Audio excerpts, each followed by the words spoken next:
underestimate. SB and Sean breaking through the noise, serving real talk, the genuine choice.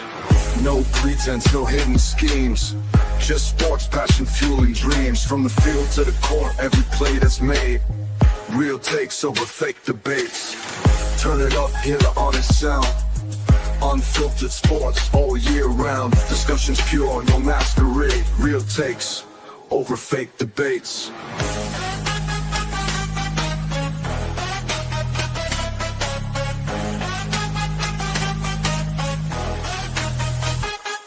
Turn it up. Over fake debates. Real takes over fake debates.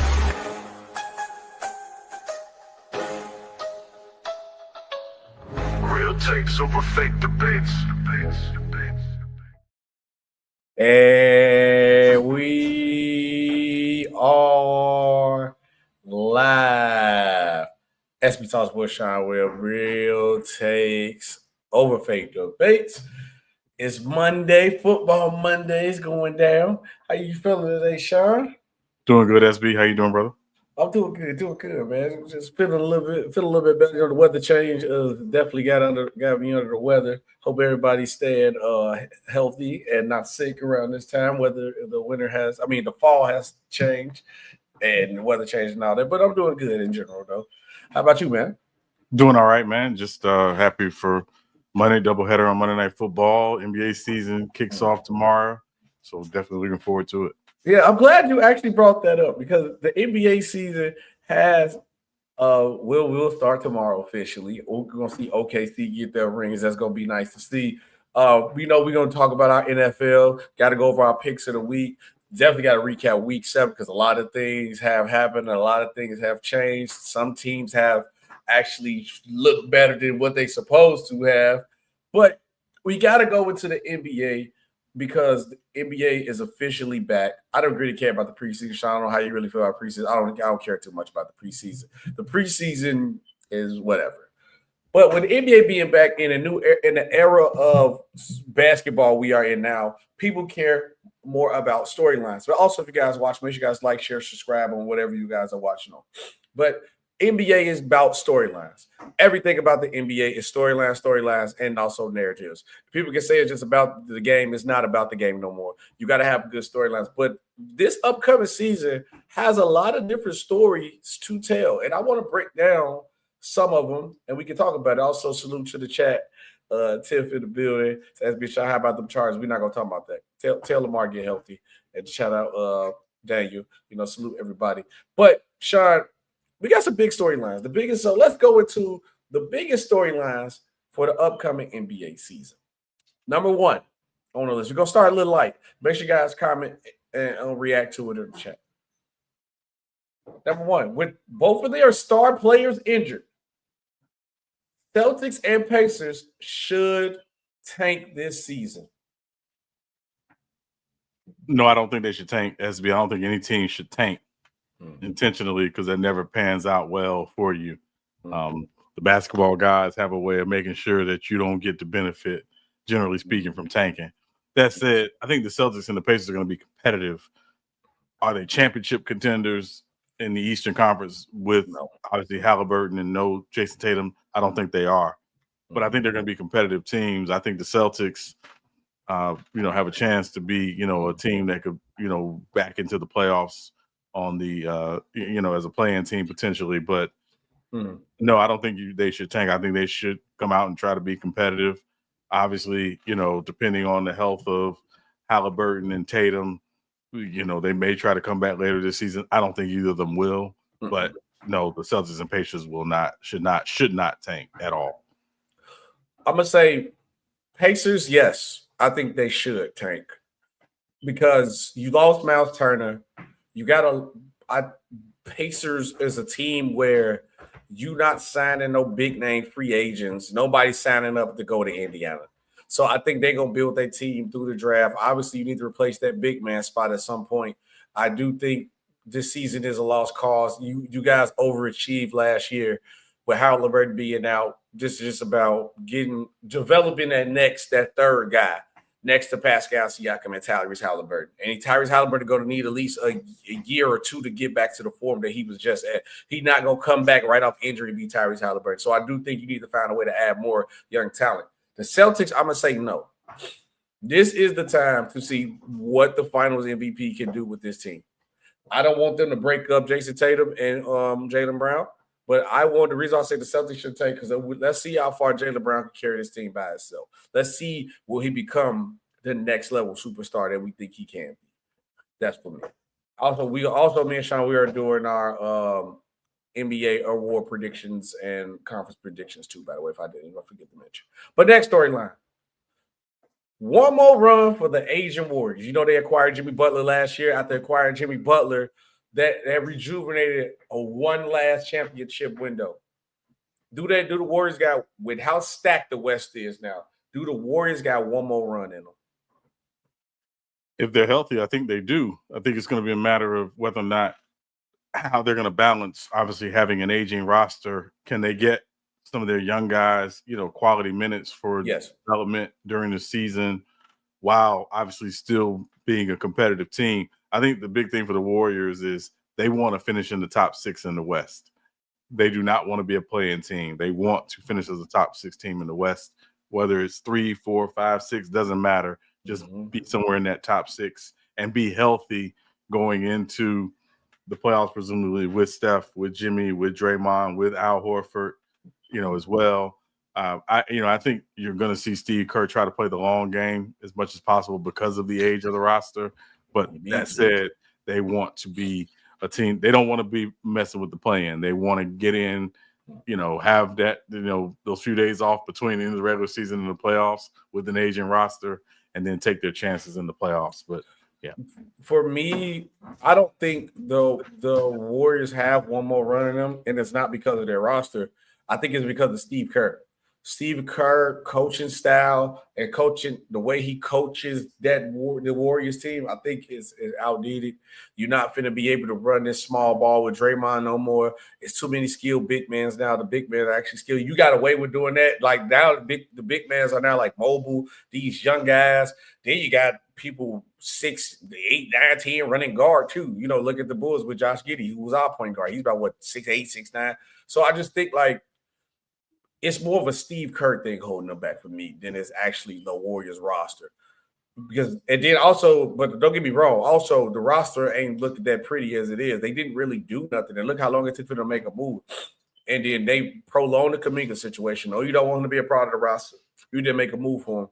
So only thing you did really was kept Kuminga, added Al Horford. That's not moving me as a championship team. Next up. And I have to say really quickly, SB, I think one of the things we have to consider with the Warriors is they had some young guys last year that, showed some flashes. They're the young big man. They got some production out of him. Certainly, Pozinski gives them an element. They have Buddy Hield. They have Moses Moody. So I think they got an interesting mix. Now, again, they're a team that I think is going to play the long game. I don't think they're trying to dominate the regular season. I think their thing is, what do we have to do to be a top 6 team and, go into the playoffs as healthy as possible? How they're going to balance the Jimmy and Steph dynamic. Again, when Steph is on the bench, I would expect Jimmy to play a lot of those minutes and vice versa. So that, to me, is going to be the big thing for Steve Kerr this year. But we have a veteran team and guys who have won and know how to win. I'm not saying Steve Kerr doesn't have a job to do. I think his big thing is just, managing the season, with the age of his roster. Next up, with the East being as wide open as it is, I think if you don't do it this year, it ain't going to happen no other year. Can the New York Knickerbockers or the Cavs get over the Eastern Conference hump and make the finals? Yes. I think one of these teams is making the NBA Finals this year. I think this is actually my Eastern Conference Finals prediction. Knicks Cavs. Okay.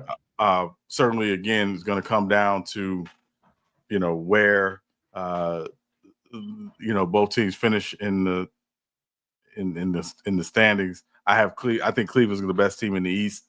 I think the Knicks finished 2 or 3, but I think if they finish third, it's not because they're not good. It's just because we're going to see Mike Brown use his bench more than Tom Thibodeau did during the regular season. So, and again, their big thing is just finish top 3. So I really believe, again, they just based on the makeup of their roster and obviously Mike Brown, that's an Eastern Conference Finals team, moving forward. But this is my ECF prediction for this season. I think it should be because those are the 2 best teams in the East. But you got teams like Atlanta, who's a sleeper. You never know how Giannis is going to be with the Milwaukee Bucks, so I wouldn't doubt the Bucks. But my mindset is like, can they get over? They can. The roster is good enough to do it, to answer the question of it. But if they don't do it this year, it's over with. I have more belief in the New York Knicks than I do the Cleveland Cavaliers because I still have concerns about the Cavs backcourt with Garland and Donovan Mitchell defensively in the clutch.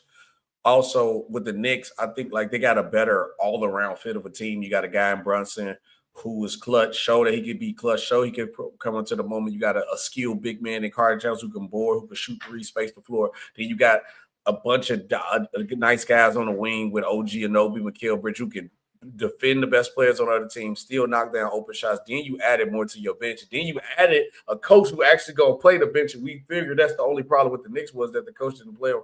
So I wouldn't be shocked if I see the New York Knicks make the finals this year. But I go ahead. And I'll say the bigger issue for me with the Cavs is health. It's not the roster. It's just their health. If they're healthy, I think they're a problem. And I like the fact that DeAndre Hunter looks like he's going to be in the starting 5 this year. He gives them a bigger wing defender. I know they got to get some guys back. I know Strus had surgery and some other guy. They got to get some guys back. The big thing for them is, can they get the production from their bench? I know they have, Lonzo as well coming off the bench, providing some point guard depth. And again, we know when Lonzo's healthy, he's one of a good perimeter defender as well. So they got a good mix and match. But to me, it's just, are they healthy? To me, this might be a hot take. And I know people are going to look at it and say it's crazy. For the Cavs to get over the hump or to be a championship caliber team, I think Lonzo Ball should start and Darius Garland should come off the bench. So when hear me out. You get rid of the dynamic of worrying about the backcourt of the defensively and how Lonzo Ball plays. He's a playmaker. Sometimes with the Cavs, they get ISO heavy, Donovan Mitchell. But also having Darius Garland off the bench will give that spark to the bench because that's still a concern with the Cavs. Who's going to be that spark off the bench? Darius Garland off the bench is probably 6th man of the year. Now, I'm saying I don't think Lonzo Ball should play majority of the minutes with him, but I do think in clutch situations and starting, I think that there will be a better lineup with Lonzo starting and Darius Garland off the bench. That's y'all can catch it as a hot take, but I think there will be a better team with Darius Garland off the bench. They need something off the bench. Who is that guy off the bench? Well, I mean, again, you have Lonzo, you have Strus coming off the bench. So I mean, they have some guys that will be coming off the bench and being part of their rotation. Mm-hmm. Again, I think their big thing is just health, and we know Kenny Atkinson is going to design an offense around the talent he has. To me, the big question for them is just health. We know Garland's going to miss the start of the season as he had to have, toe surgery. But when he comes, but they're good enough to hold it down until he's back, and then they just have to get back into their rhythm heading into April. What if when Darius Garland's out, they number 1 in the East. They one of the best ran offenses with Lonzo in Atlanta. You don't think you could look at that and consider that? Because then Darius Garland off the bench would be a cheat code.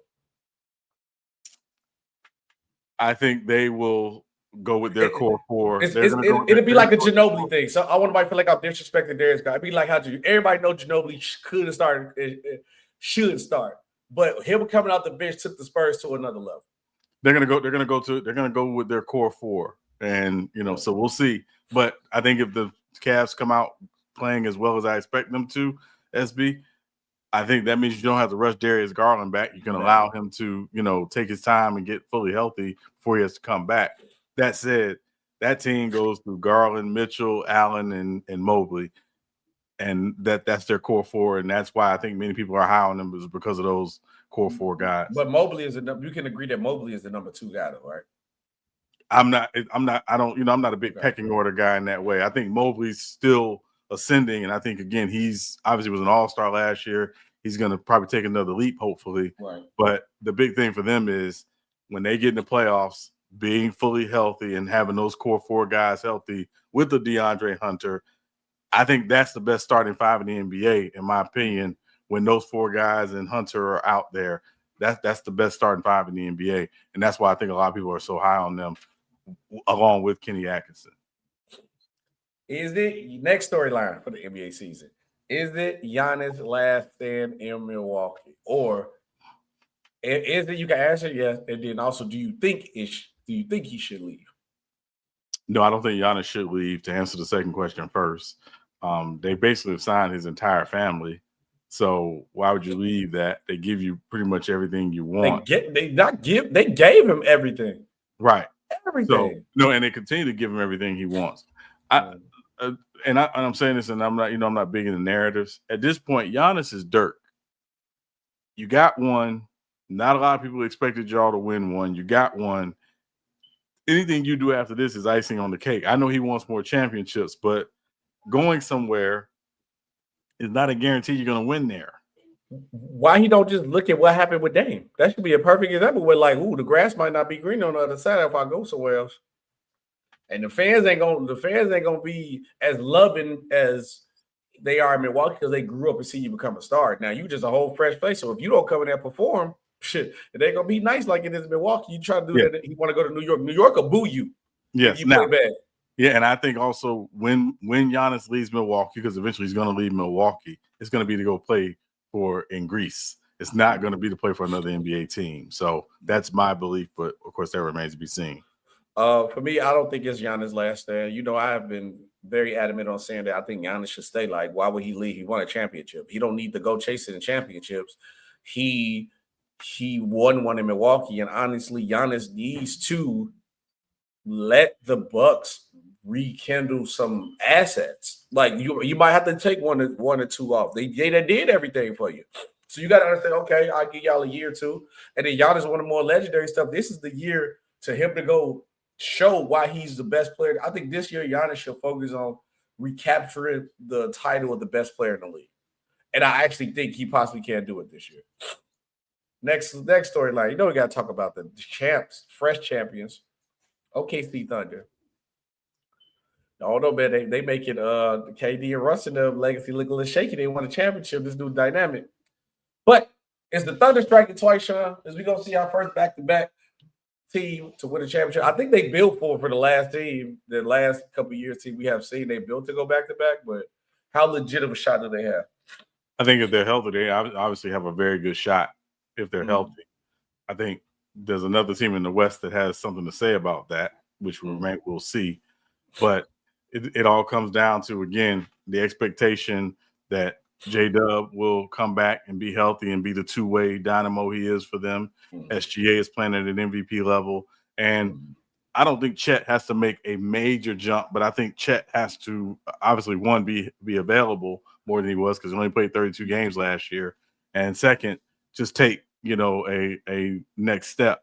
This team, again, I think this may be the last iteration of this team because Lou Dort and Hartenstein both can be free agents this summer. So they got to, push for it while they have this group together. And I think they will. But again, I think there's another team in the West that will have something to say about that. I think they legitimately have a shot to be a team next possibly could three-peat. I don't really see them losing nobody in the next couple of years. They don't have to make nothing crazy. The team's still young. The bench still young. They got that one kid that's like supposed to be one of the best players from overseas. He didn't even get to play last year, so he's coming to the team. So that's a whole other dynamic too. Yeah, Jokic. Yeah, so they even getting better as we speak. So yeah, they and even though I don't think everybody money really start kicking in until like next season. Yes, technically, but again, you got Isaiah Hartenstein, for example. He's on a pretty nice deal. Mm-hmm. His money's probably going to have to move once those deals kick in. So what they want to focus on right now is this season. Yeah.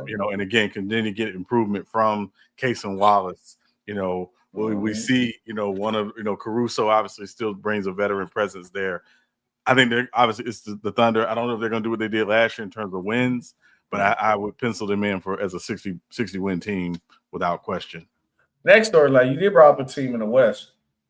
Can the reloaded Nuggets or anybody in the West, we're going to keep it in the West, have a legit shot at stopping the OKC Thunder? And if the Nuggets on the list, who else? The Nuggets are the list for me. Wow. No KD Rockies got a chance? The highest paid player of all time? They got some concerns. I think obviously at point guard, it appears that they're going to be starting Amen Thompson at point guard and KD will play at the 2. I don't know how that's going to work. We'll see. But I think the Denver Nuggets are the one team that I would say OKC will likely have to worry about in the Western Conference in terms of teams built to beat them. Them reloading their bench, obviously swapping out Michael Porter Jr. for Cam Johnson. And again, that created some great financial flexibility for them. They brought back Bruce Brown. They brought in Tim Hardaway. Jonas Valanciunas obviously is a quality backup for them. Can they continue to get, growth from Peyton Watson and Julian Strawther? I think those are the things that I'm looking for with the Denver Nuggets. But ultimately, with the Nuggets, to me, the big question is how they manage those non-Joker minutes, because they were minus 9.3 when Joker was off the floor last season, and that generally got them in a lot of trouble when he needed to rest between the first and second quarters particularly. So how they're going to manage those non-Joker minutes, that's what I'm going to be watching for. But they are the team in the West that I think gives OKC the one shot of not repeating. Yeah, now I will answer this question. Blue ball account on the screen. So where the Lakers finish, we're dropping our predictions. We will show you where we got the Lakers finishing. I know you care more about the Lakers. And shout out to your Giants too, Blue Ball. But yeah, Sean is gonna shock you when he got the Lakers at 2. But for me, Sean, when I look at the Western Conference, I do think that the Houston Rockets, the Denver Nuggets are like a legit threat. I think the Minnesota Timberwolves are a legit threat to the OKC Thunder. I don't think it's just going to be an easy cakewalk back to the finals for the OKC Thunder. I think they struck lightning in the bottom at the right time, but don't get me wrong, they was one of the best teams in the league. But legit shots, my legit contenders towards them is the Nuggets for sure, the Timberwolves for sure, and the Houston Rockets. Only thing, like you said, you got to answer that point guard concern, and I think Rockets back in dynamic. I don't think you care too much about this one, Sean. So I just take the reins and answering this one. And the next one after this storyline is more for you. I don't care too much about that one. You can have it. But, I got to talk about my Chicago Bulls. Nobody care about my Bulls. Kobe White's future with the Bulls. Kobe White is going to be an unrestricted free agent coming into this next season. I think the Chicago Bulls should have traded Kobe White already by now, because at the end of the day, if you barely want to pay Josh Giddey, I know you don't want to pay Kobe White. And Kobe White, another hot take prediction, I got Kobe White making the All-Star team this year. It's a lot of spots open in the Eastern Conference with no All-Stars, and how they played the second half of the season. Then, yeah, but Kobe White will probably be on a different team, and the Bulls are way too late, and we probably overpay him. Either we going to overpay him or he's going to walk. And I think the Bulls should actually trade him or get something for we walk for nothing. I got one for you, Sean, about your Heat. Is it time to build around A-Bam? Asia, A-Bam. All right, I'll be okay. Y'all not rocking with my jokes, but it's cool. But yeah, is it time to build around A-Bam? Yeah, I mean, I think once the Jimmy Butler trade was made in February, I think that was what they were pointing to, is that they're going to build around Bam and presumably Tyler Hero whenever he comes back. At the end of the day, we'll see. Right now, again, my expectations for the Heat are very much they're going to be a team that's going to be fighting in the play-in realm again, unless something crazy happens in the East. But no, I think they've signaled that again. Bam is the franchise player right now. Again, Tyler Hero, All-Star. What are we going to get from Norman Powell, Davion Mitchell having a full year, and Andrew Wiggins having a full year? Khalil Ware, does he have take a sophomore leap? So we'll see. But I think they've shown that since February that's where they were going. Now, is it time for Wemby Mania to run wild on the NBA? Is Wemby Mania about to run wild on the NBA? We done seen him with KG. We done seen him with Monks. He done look swole. He tip-dunked somebody for the free throw line in the I see this in the preseason. I watch preseason. He tip-dunked somebody for the free throw line without jumping off the ground. Is it? Excuse me. Bless you. Thank you. Is it time for Wemby to take over the league? I think we're going to see year 3 Victor Wembanyama after, again, dealing with the blood clots last year, coming back. I think you're going to see him take his game to another level. The big key for him is obviously they have 2 young guards and Stephon Castle and obviously Dylan Harper. How's that going to fit with De'Aaron Fox? Some of their other young guys. I like Carter Bryant. I think he was one of the steals they got in the draft. But it all comes back to, Wembanyama, his health. But if he's healthy and he's on the floor, I think he's going to be an absolute nightmare this season in the NBA. Can't hear you, SB. Yeah, he said Wemby going to play more than 29 minutes per game. He has no choice. But, Sean, I do think this is Wemby Mania season. I think Wembanyama is going to show he's one of the best players in the league. Honestly, the only thing stopping Wemby is injuries. I don't see no player in the league stopping Wembanyama if he's on the court healthy. It's literally like that. It's literally like that. This is giving me flash. Wembanyama, year 3, is giving me flashbacks of looking at a young player who came into the league who had all this hype just like Wemby does.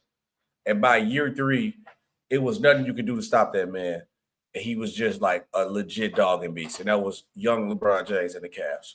And I know about it. And I told you that's my favorite version of LeBron James. And I know he was because I remember when I was a kid, I begged my mama for LeBron threes. I had the gray and blues. So he was different during that time. He was different that time. I should wear a big old bulky LeBrons, but LeBron was that deal. But yes, Wemby is giving me flashback of like year 3 LeBron, where it's like this kid is that good. There's nothing you can do about it. He's gonna be great. It's nothing you can do about it. Only thing stopping Wemby is injuries, and I felt the same way about it. It was with LeBron. Speaking of LeBron, he said he's not retiring. He did that cringy second decision, but trust me, LeBron, people in the world drinking Hennessy enough. You don't need to fake a decision to get people to drink Hennessy, my guy. But that's a different story for a different day. LeBron is not retiring, Sean. He's going to be an unrestricted free agent next year. What is LeBron's future with Luka's Lakers? If I were a betting man, I would say this is probably his last year with the Lakers. Whether or not it's his last year in the NBA obviously remains to be seen. But I think the Lakers have shown they are ready to pivot from the LeBron era. I honestly hope this is his last season. He's already going to miss the first month of the season with sciatica, which is not generally something that gets better long term. It's usually something you kind of have to manage and fight with. I think the big question is for him is what does he want? What does he want? Obviously Rich Paul releases statements that LeBron wants to compete for championships, and that's all well and good. But, at a $52 plus million cap number, it's really hard to surround this, age LeBron with a lot of talent. So it's really going to come down to what does he want? Again, I think this is his last season in LA. What happens in the offseason remains to be seen. There's going to be teams with cap space in the offseason, but are they going to want to, back up the truck for, a 41-year-old LeBron going into year 24? I can't see many teams doing that at this point unless they're just trying to get a boost in revenue. But, so I think LeBron go upset the league and do something crazy like go somewhere for the pennies to the dollar what he calls so they can make a stack team and he go win a championship and then he retire with a championship. But LeBron, the Lakers have made it pretty much clear that they out of the LeBron stock. They done. LeBron, you can walk away free. They was hoping that LeBron actually retires so they get more money out their retirement tour. But LeBron is the Lakers are done. It's the Luka show now. They happy they got to get the LeBron get up under the LeBron thumb. I see LeBron either doing two things, Sean. I don't think I see LeBron doing. LeBron James is going to play the season out. If he retires, that's the third thing. If he retires, he's just going to retire. He's going to play the season out. But if LeBron does not retire, he will leave the Lakers, and he only going to two places. And both places right now is set up. He can compete for a championship, and he can probably sign for a low deal. He's either going to go to the Cleveland Cavaliers or he's going to go to the New York Knicks. One of the two. I don't see him going no other situation. The Warriors don't have a championship caliber team. He won't take less money. The Knicks is the only both teams set up really LeBron can actually fit on both teams. Well, Knicks, you got to move something around. But if you can sign him for the vet minimum, I'll go do that. And then the Cavs, he actually fit right perfectly for the Cleveland Cavaliers team. And that's what I see him doing. Then one more this next season. And if Bryce makes the league, he'll probably try to play with Bryce or play against Bryce. And then he will go out in a blaze of glory. I think if LeBron leave on the championship, that'll be fire. Now, Sean, we got to do our Real Take So Fake Debates conference predictions and also our Real Take So Fake Debates award predictions. I want you guys to participate in the chat. Comment yours below. We are doing, it's no specific order. It's 6 playoff teams and the 4 play-in teams for the conference. And in the awards, you just go down and list your awards. I want to see what you guys got. Sean, you are up first. Got to put us like this. Let's do we're going to do East or your West first? It doesn't matter. Either one. Okay, let's do your East. Let's do East Conference first. All right, Sean. This is your Eastern Conference playoff and play-in predictions.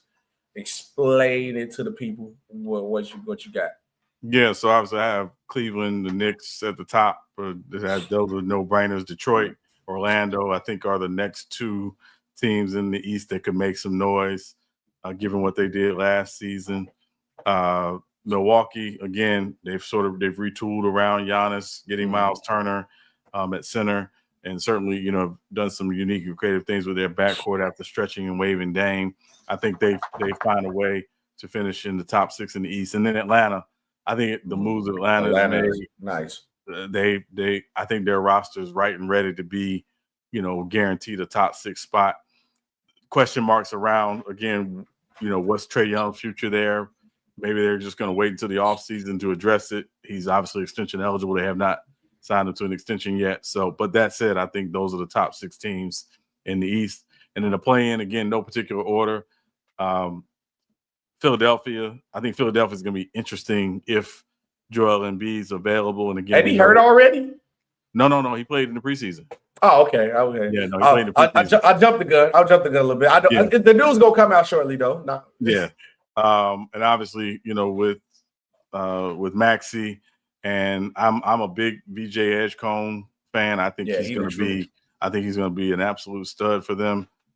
We obviously know the Paul George question, but I just think, again, in the Eastern Conference, they can fight for a play-in spot. Boston, I think it's going to be competitive. We know they don't have Tatum, but that team's going to compete. And we know one thing about the Boston Celtics under Joe Mazzulla, they're going to shoot a lot of threes. Yeah. A lot of threes. But I do expect them to be competitive, again, fighting for a play-in spot. Whether or not they'll get in the playoffs remains to be seen. And then, of course, the Bulls, as we know, the Bulls will never, ever, ever not be competing for the play-in. I think the Bulls, it came down to the Bulls and the Raptors for me. I just went with the Bulls. I think it could be either or with one of those teams, but that's my playoff and play-in predictions for the Eastern Conference.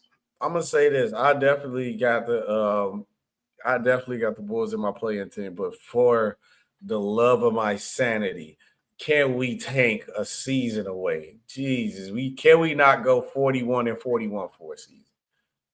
Okay, Sean, my Eastern Conference playoff and play-in teams kind of got somewhat pretty much a little bit similar, I got the Cleveland Cavaliers and the New York Knicks being the 2 best teams, no particular order. I have the Milwaukee Bucks being a lot better than a lot of people think this season. I also got a shock for my award list, too. I wait to show y'all that. The Orlando Magic, I think, added Desmond Bain. I think these guys are going to be elite. Atlanta is my dark horse team in the East. They retool crazy. I think Atlanta's going to be a problem. Detroit Pistons is going to be a problem. Another dark horse team that I would not want to play in the playoffs. And then I think Jaylen Brown's going to be good enough to get the Celtics to play in. Philly should be better, but the health concerns always concern me. And Miami and the Bulls is like, I just figured that's the two teams that end up always finding a way to play each other in the play-in, and we end up losing to you in the play-in. It's just like the same cycle. I feel like a Dallas Cowboys fan, cycle repeat. We play trash beginning of the season, get good the second half of the season, lose Miami in the play-in. I don't like your franchise, Sean. I don't. I'm tired of playing y'all. I don't like y'all. That's fine. Okay. Next up on the list is. And I know people saying that the Pacers and all that, but I don't think the Pacers got enough. Who believe? I mean, nobody believes in the big. Next up on the list, are your Western Conference. Yeah, this is gonna get interesting. Yeah, so the Western Conference, obviously, the West. If we can be very frank, outside of Utah and Phoenix and Sacramento, I think the West is incredibly stacked. Mm-hmm. So, again, OKC, Denver, Minnesota, I think those teams are pretty much going to be right there, obviously. Houston Rockets, I would probably have them, up there with OKC and Denver. But, again, the No Van Fleet situation, and they haven't really done anything to kind of replace him is an absolute concern for me. But defensively, I think they're going to be really good. What is their spacing going to look like on offense is obviously a big question for me. And we understand the Kevin Durant addition. I think they're expecting some leaps from Jabari Smith and from Amin Thompson. But so I think they're going to be right there. Golden State and the Clippers, again, these are two teams that they do have older rosters, but I just think just in terms of top to bottom rosters, they have very good rosters. To me, just top to bottom, even though, again, a little bit older. Mm-hmm. But I think, and particularly the Clippers, the John Collins pickup, Bradley Beal pickup, Chris Paul pickup, without really losing much outside of Norman Powell, I think just makes them they go about 10 deep, if we're being honest. Yeah. They were a 50-win team last year. I think they're probably around that pace this year as well. Mm-hmm. And we understand what Ty Lue is as a head coach, so I'm never going to sleep on him. From the play-in, I think the Mavericks are a play-in team, not because they lack talent. It's just, obviously they're going to be missing Kyrie Irving the first couple months of the season. When he comes back, again, presuming, Cooper Flagg's development, obviously AD, Derek Lively continuing to take another leap as well. I think they got a very good team in Dallas. I think they're going to be one of those teams if they make the playoffs, the top 8, and I think they will. I think they're a team that, a lot of teams are not going to want to play in the playoffs because of that length and athleticism and what they're going to be defensively. Memphis, go ahead. I'm sorry. Only concern I got, well, you're going to get to it because I want to see with the Lakers and the Warriors over the Lakers is kind of crazy. I mean, Clippers a little bit too, but I understand the Clippers do. Yeah, the Warriors being the playoff team and the Lakers are playing is kind of crazy. But go ahead. Yeah, my issue with the Lakers is one, it's kind of Luka or nothing. Because Bron is out, and again, Bron going into year 23 and already missing the start of the season, if that would be a big concern for me. I think they're going to be competitive, but I think they're going to be asking for a lot, and their bench doesn't really impress me in that way. And that's no slight to Luka. It's just if something happens to Luka or Luka has to miss time, GGs. Yeah, and again. We kind of know what Austin Reeves is, things like that. Their perimeter defense for me is a big concern for them. I just don't know if they have enough. And again, I know they brought in Marcus Smart, and if they had done that 3 years ago, I'd probably be impressed, but not today.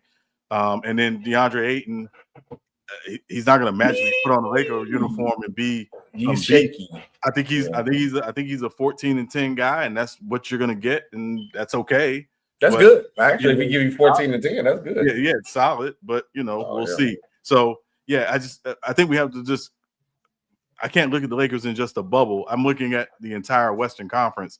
All these teams in the West, to me, either got better or are better than the Lakers. So I think the West Conference is gonna be tight, and this is a good chance SB 4 through 10 in the West could be separated by 3 or 4 games. It would not shock me. That's how good the West is, I think, when you talk about 4 through 10. Ooh, okay. I don't know, but the Warriors and Clippers, I'm going to tell you why they concern me, because here's mine. My playoff teams goes as a follow. Look, at least I told you the team I think is legit threat to OKC. Those are my top 4, I think. OKC, I got playoff teams, OKC, Denver, Minnesota, the Houston Rockets. I got the Los Angeles Lakers actually making the playoffs. They're going to be a little playoffs. And I got the San Antonio Spurs actually making the playoffs. I got the Grizzlies, the Clippers, the Mavericks, and the Golden State Warriors as play-in teams. Now, the reason why I switched to pretty much our list is pretty much the same besides the Warriors and the Clippers. The reason why I put the Warriors in the play-in is because of age and rotation dynamic, like the same thing about health concerns. I just think these old guys, they ain't going to last out a whole 82-game season with that short rotation. And I'm not really impressed with the Warriors roster. And the Clippers is always an injury concern. Kawhi, it's not if Kawhi's going to miss, it's just when Kawhi missed time. Can Harden and Bill and the other pieces that they add to the team hold it down and keep them afloat to be how tough this Western Conference is and be a team? I can't 100% guarantee that. I have seen Luka, like you said, it is Luka buzz. I do agree with you on that. I have seen Luka take teams to the playoffs that was like how the Lakers look and not be a play-in team, a playoff team. I just have more trust in Luka than I do with the Warriors roster and the Kawhi Leonard's health. I think the Grizzlies kind of get back on track, but I don't think there will be a team that's like above like a real threat. I think they're going to be good because they did kind of lost a lot of people. And then if Dallas was actually healthy, I probably would have switched to Lakers as a player, and Dallas would have been on top. But with no Kyrie, it's pretty much AD and Cooper Flag. And AD do have the concerns with his injury, and then it's also Cooper Flag as a rookie getting it together. But yeah, that's just me. So, Sean, we got to he said Nuggets going to finish ahead. And LeBron tried to say he would start the season very calmly. Maybe he might. Next, Sean, we got to do our award prediction. Now, this was going to be let's shaky. I think you had one on here, and I was like, I don't know about this, Sean. But, Sean, what is your award prediction? Explain. Yeah, so MVP, I have Nikola Jokic. I think, obviously, just the way they've reloaded around him, his value is not going to go down. I think he's going to have a very similar season that he did last year. DPOY, obviously, as a Heat fan, I've been pushing for Bam to get more recognition, but it's not going to happen. It's not going to happen. He'll get his all defensive nod, team nod or whatever, but it's Wemby. Wemby's healthy. Wemby plays 65 games. Wemby will be the defensive player. The sad part about it is Wemby only didn't get the award because of the games. Right. I think even without the games, he was still the defense. He would still if they didn't have that game award, he would have still won Defensive Player of the Year last year. Like it was ridiculous how Wemby played last year defensively. Yeah. But yeah, go ahead. Rookie of the Year. Yeah, Rookie of the Year. I mean, I think it's Cooper Flag or bust. Obviously, just in the situation he's in, they're going to win games. He's going to play a role in winning those games. I know there are a couple other guys that could put themselves in competition for it, but I think it's just Cooper Flag or bust. Sixth Man of the Year. This one was a little difficult because obviously you have some guys that may start the season coming off the bench and end up starting, things like that. I was trying to think of someone who I think will come off the bench the entire season and provide scoring punch. For me, it was Karis LeVert with Detroit. It just seems like he's in the right role in the right time, and obviously that team is going to have more attention this year because of what they did last year. But, that remains to be seen. Most improved player is always a difficult one because sometimes it goes to a guy who wasn't an all-star the year before and made it that season. But I do think we see a jump from Brandon Miller in Charlotte. I think you're going to see him, prove why he was the number 2 pick. And again, health obviously is a concern, but I think if he's healthy, you're going to see a really good season from Brandon Miller. And then Coach of the Year, Quinn Snyder, again, just with Atlanta, taking that leap, becoming a top, 6 seed in the Eastern Conference. I just think Quinn Snyder is the Coach of the Year.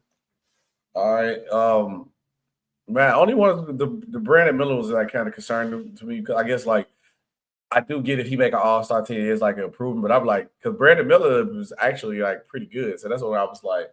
I don't know if he makes an All-Star team, but I think you see him take a leap and he plays more games. That's why I think he's my P pick. I hope LaMelo Ball, he been doing it. He's part of that 6-7 mean. I hope he actually played more than 6 or 7 games this season. LaMelo, come on, man. You got to get together. My award predictions. The first, my MVP gonna shock you, Sean.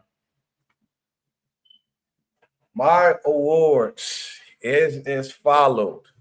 My MVP will be Giannis Antetokounmpo of the Milwaukee Bucks.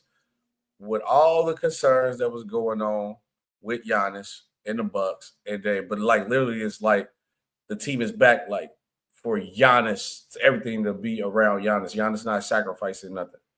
I think we see we see a outstanding season out of Giannis Antetokounmpo, Sean. I can see Giannis. I think this year Giannis put up numbers, and I think with the Milwaukee Bucks not really being a 100% championship contender, they could be a dark horse team. I think Giannis should and will focus on becoming the best player in the league. I see Giannis. I got Giannis win the MVP. Because then you got the storyline with the team around it. So, they always – that's what I look for when I pick Giannis. I was like, he going to put up crazy numbers. He by himself pretty much. He's like the lone star. And then there's going to be a story narrative that he carried Milwaukee on his back, whatever how far they is because the East wide open. I think DPOY is like a no-brainer. I think if Wemby's healthy, he's going to get the award. It's pretty much a lock. Rookie of the year, I went a little bit different. I actually went Ace Bailey. I went Ace Bailey. I think the award is Cooper Flags to lose, but I think Ace Bailey will get more of the opportunity to shine. We all know he's going to shoot that ball, Sean. Ace Bailey going to shoot the ball. So he's going to probably have a decent amount of numbers because the record don't matter when it comes to Rookie of the Year. So I'm not going to say that. I think it can if there's another rookie on a winning situation. Right, mate. Yeah, but that'll be like the last night. That'll be like the tiebreaker probably. But I just think I do think Cooper Flag has a high chance of getting it. It's more 80% chance likely, but we don't know how the dynamic of the Dallas Mavericks going to be with AD. Then when Kyrie come back, is they going to take away from Cooper Flag's numbers and games for people to understand who Rookie of the Year? Ace Bailey is literally like there's nobody on Utah. They already talk about trading Walker Kessler. They already talk about trading Lauri Markkanen. And what that leave, just Ace Bailey and some other young guys who going to get opportunity to shine. My sixth man of the year, this is another award that kind of go with like a little narrative with it. I picked Jordan Clarkson of the New York Knicks. The New York Knicks is going to be exciting. The New York Knicks fan base go crazy. And you know what else they're going to be going crazy about? They finally got somebody off the bench that's dynamic. Somebody using the bench. And I know New York is going to push that narrative crazy.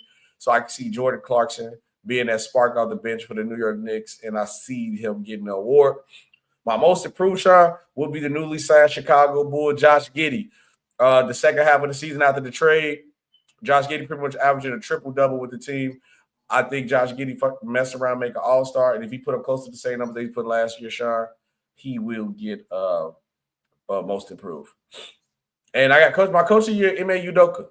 I think the Rockets going to take another leap. They're going to be even better. You think they take a leap better than the second seed? Yeah, they're gonna be around that same spot, and they might be if the Fred VanVleet legitly kind of like threw a monkey wrench and everything. I think before Fred VanVleet getting hurt, I think the Rockets had a legit chance to be the number one seed in the West. I legitly do. You literally added the perfect component to what you was missing, a late game consistent score. And KD got the perfect components around a bunch of young guys that's defensive. And KD never played with a skilled big man before like Sengun. So I do think, and Udoka going to have these boys playing defense. And then the one thing that they was missing was when the game came down the line, can somebody give us a shot and create his own shot? I'll just remind you, Kevin Durant did play with DeMarcus Cousins, but that's a different conversation. That wasn't that Boogie, though. That wasn't Boogie. He played Boogie in his prime. That's Boogie off of Achilles tear. That ain't Pelicans Boogie. That ain't King. But he was still skilled. I just know that. I mean, but he wasn't Boogie. Well, in their prime, I say in their prime. He hadn't played nobody in their prime. That's all I'm saying. Nobody in their prime. But that is me and Sean awards. But shout out Boogie. I ain't gonna lie. Boogie was playing today. Boogie will probably be one of the best big men in the league. That has been our award predictions for the conference. And we'll make sure you guys comment and let us know. Comment on the video. Make sure you guys like too. But Sean, we got to talk about week 7, right? And we got to do our real takes of overreaction, NFL stuff. But what stood out for you in week 7? If you guys see something that happened week 7 and want us to talk about it, put the questions there. I like that pick for most. I almost did Montes too. I'm not gonna lie. But what was your recap for week 7, Sean? Just it was some wild and crazy games yesterday. Certainly, that Giants Denver game, shocked me. That was a good game. That was a good game. Yeah, not if you're a Giants fan. Giving up 33 points in the fourth quarter. Yeah, that was tough. I mean, fired a kicker, by the way. I mean, there were he missed what two extra points, two. Yeah, there were a lot of things there that just went wrong, went crazy. Obviously, certainly the injuries, Jaden Daniels getting hurt, certainly was a bit of a disappointment. Don't know if they would have won that game even if he still played, but so that was definitely a disappointment. Matthew Stafford having a throwback game yesterday, throwing 5 touchdown passes. Obviously, against Jacksonville, Jalen Hurts and the Eagles receivers cutting up in Minnesota was definitely. You heard what AJ Brown said?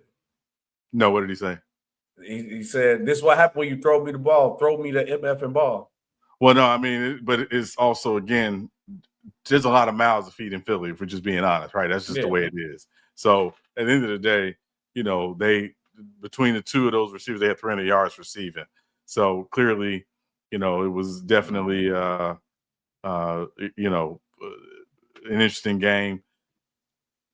The Chargers game obviously, was I don't want to get into it, but we buns. Yeah. Last week we asked when we fools gold. Our defense is fools gold, boy. Yeah, fools gold. And we'll talk about it in a moment, but just want to hear your impressions of week 7. Anything stood out to you?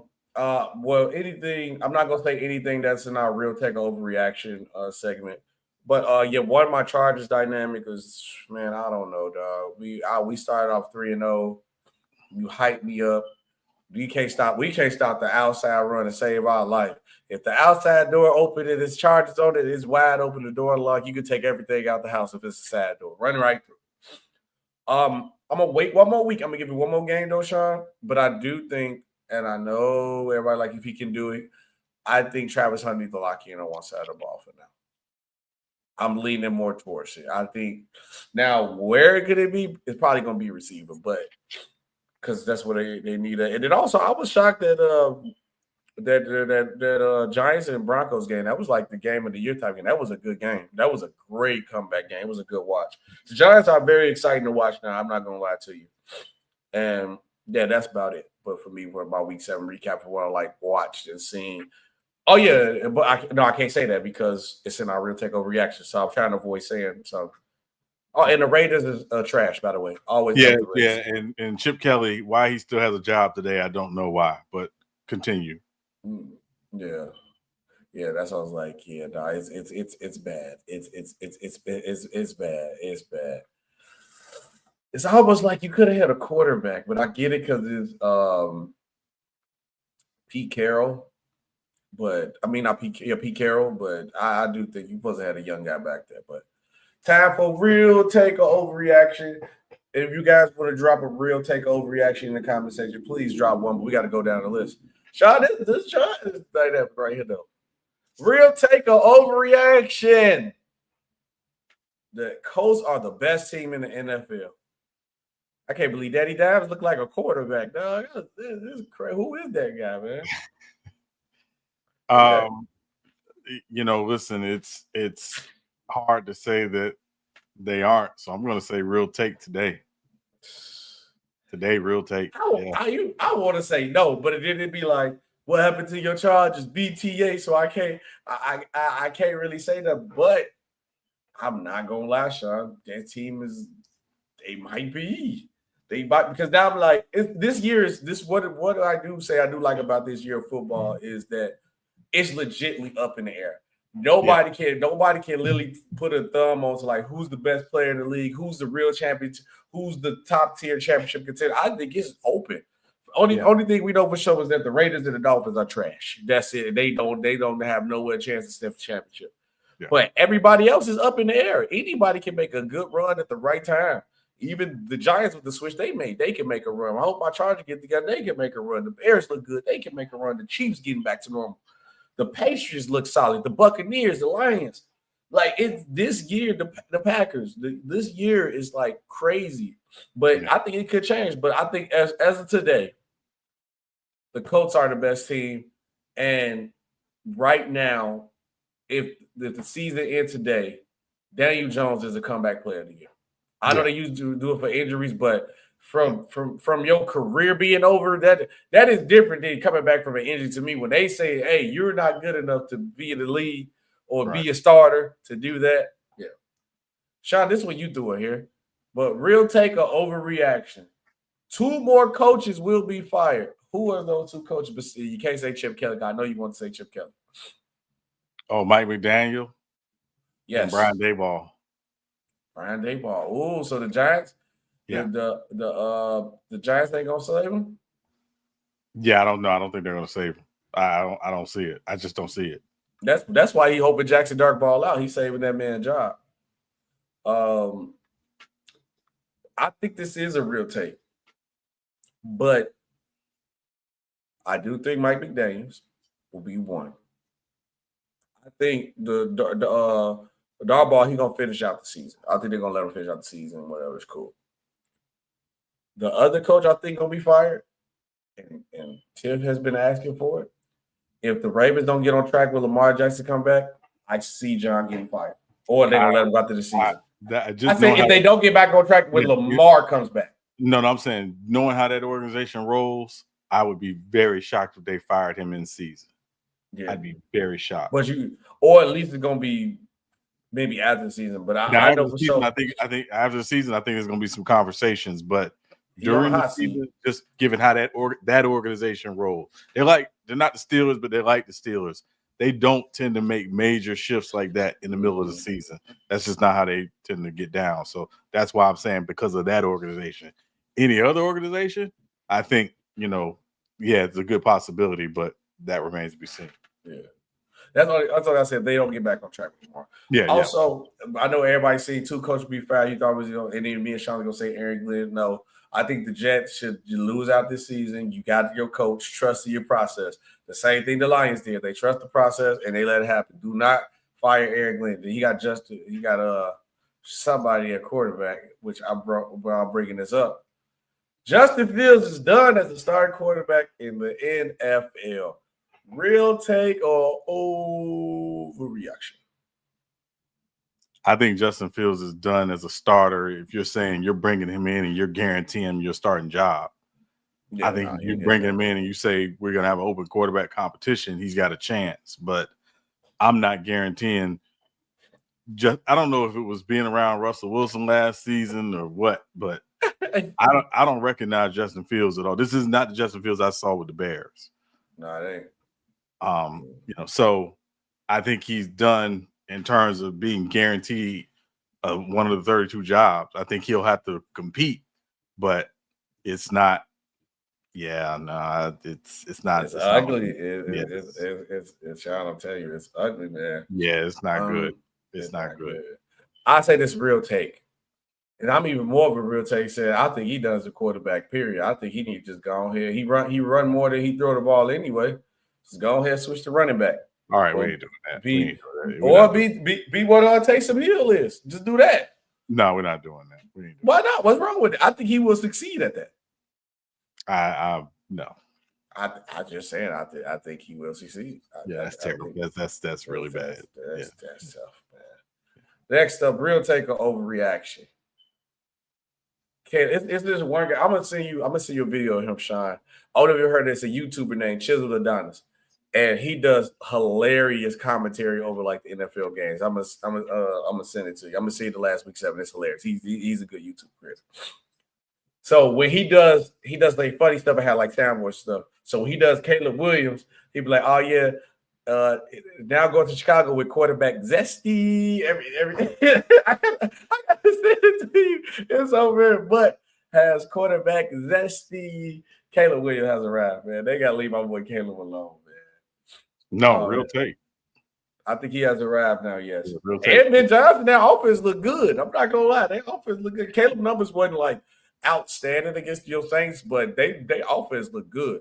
No, and again, I think it's still just a work in progress, but you're seeing him getting a little more comfortable. And again, I think the big thing is they got a lot of talent on the offensive side of the ball. The defense played really well yesterday, obviously, for them. They got to have a test, though, going to Baltimore this coming week, again, presumably with, Lamar coming back. Mm-hmm. Can they – and I will say, while people have been flaming the Ravens, before the bye, the defense did play really well against the Rams. Mm-hmm. So, let's see if that can carry over, into this game coming up next week against the Bears. But, yeah, but Caleb, has he arrived? I think he always had the talent. It's just now I think he has a coach who understands how to coach him, because Matt Eberflus did not. And so, that matters. I think they the truth, bro. I mean, the Bears look good right now. At least I got like one team that I like that like playing well and not tricking me every other week. But I think that's going to be a test against Baltimore Ravens. I think is the game in Baltimore too next week? I believe the game is in Baltimore, but let me just verify. Yeah, it's in Baltimore. I'm looking at it. Yeah, that's gonna be a tough test. Yeah. Last one before we get into our picks of the week, and then to call in if somebody want to call into the show. We prepare. We do it at the end. We ain't gonna be too long on it because it is football game zone. We trying to watch it. And my lady waiting on me to do something, but that's just story for a different day. The Lions scored another touchdown, by the way. So who just scored a touchdown? The Lions just scored another touchdown. Jameer Gibbs just scored a 78-yard rushing touchdown. Oh yeah, we got it. Real take or overreaction? Brian Flores was right about Sean. About what, Sean? About tuna. He was right about tuna. Absolutely freaking real take. He was right about tuna. He said he's right about Tua. Tuna. Yeah, that man. I don't know what happened to this man. He wasn't this bad in Alabama. I don't know what's going on, man. When you play around, the thing is, when you at Alabama, you're playing with 11 other, you play with 10 other All-Americans on the opposite side of the ball. The defense has a bunch of All-Americans. Like, let's just call it what it is. He was never that great. He got in the right situation with a quote-unquote genius coach, Coach Logic, who was able to design all these fancy-looking plays. But the moment it gets cold, the moment it's raining, or the moment somebody gets hurt, they look terrible. He was never that. And when he got up and ran his mouth after he got paid about Brian Flores, karma's a B. Mm-hmm. Yeah. Who ain't looking too good? I can say that could be the next question, because the last game he played was awful against the Brown. Brown defense locked him up. The next question is, do you bench him? But we're going to save that for next week. Real take overreaction. We're going to save it for that one. That has been a real take or overreaction. It is time to go ahead and blow the Dolphins up. We got to react to the pick of the week before we get into the call-in segment of the show. Be prepared, ready to call in. It's time for our picks of the week. Sean, as I prepare for week 7, we are 3-3. The real question is, does any of tonight's game matter? Yes, it does, because we picked differently on both games. Okay, cool. All right, but let's go into who won and who up right now so far. All right, so LA Rams at Jacksonville Jaguars. I took the Rams. You took the Jaguars. We know what happened there. Rams smacked them in London. Saints at Bears. We both took the Bears. The Bears did win. Miami at Cleveland. Cleveland smacked them. We know what happened. New England at Tennessee. Patriots did win. We both picked them. Raiders at Chiefs. We know what happened there. Chiefs blew them out.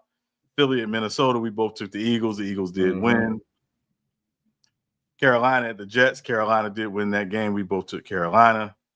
Giants at Denver. We both took Denver. Denver did pull it out late. Colts at Chargers. We both took the Chargers. We obviously know what happened there. Yep. Washington at Dallas. We both took Washington. Dallas did win. Packers at Arizona. Packers pulled it out late. We both took Green Bay. Did win. Atlanta at San Francisco. San Francisco did win. We both took Atlanta. Tonight's game, you took Tampa. I took Detroit. I took Houston. You took Seattle. So you need both of these games tonight to win. I only need one of them to win, and then that will determine the week 7 winner.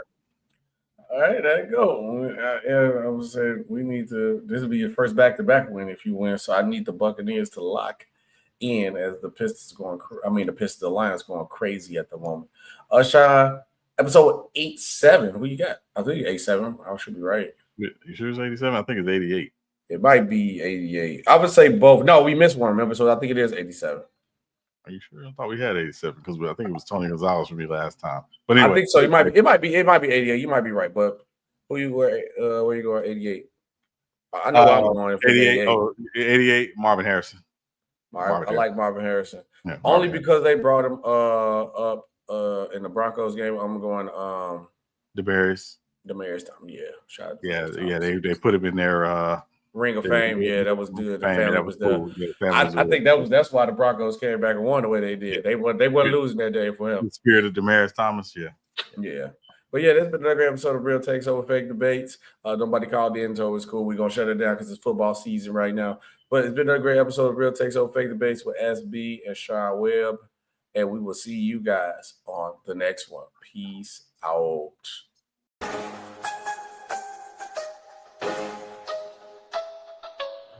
Real takes over fake debates.